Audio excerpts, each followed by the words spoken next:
Hello বন্ধুরা, শুভ দুপুরের শুভেচ্ছা সবাইকে। বন্ধুরা, সকাল সকাল ঘুম থেকে উঠে স্নান করে পূজা টুজা দেওয়াটা একটা অন্যরকম অনুভূতি। এই যে দেখুন বন্ধুরা, আজকে সকাল স্নান করে কি সুন্দর ঠাকুরঘরটা সাজানো হয়েছে। এই যে দেখুন কত সুন্দর ফুল দিয়ে ঠাকুরঘরটা সাজানো হয়েছে। এই যে দেখুন প্রসাদ দেওয়া হয়েছে। বন্ধুরা, আপনারা যদি ভিডিওটা ভালো লাগে থাকে সবাই শেয়ার করবেন। এটা লক্ষ্মী মায়ের বন্ধুরা, এটা লক্ষ্মী মাকে আমরা পুজো দিচ্ছি এবং লক্ষ্মী মা, এবং এটা আমাদের মহাদেবের। তাই আপনারা বন্ধুরা দয়া করে এটা দেখুন কত সুন্দর করে সাজানো গোছানো হয়েছে।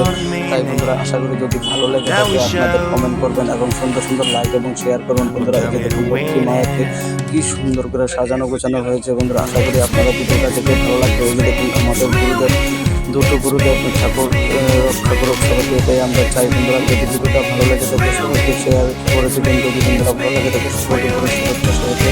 আশা করি আপনারা সবাই পুজো দিয়ে থাকেন। এই যে দেখুন কত সুন্দর ধূপ দ্বীপ চালিয়ে সকাল সকাল স্নান করে পূজা দেওয়াটা একটা অন্যরকম অনুভূতি। বন্ধুরা, যদি ভালো লাগে থাকে ভিডিওটা দেখুন। যদি সবাইকে মঙ্গল করুক, এটাই আমরা চাই। জয় রাম, জয় রাম, জয় রাম, জয় রাম।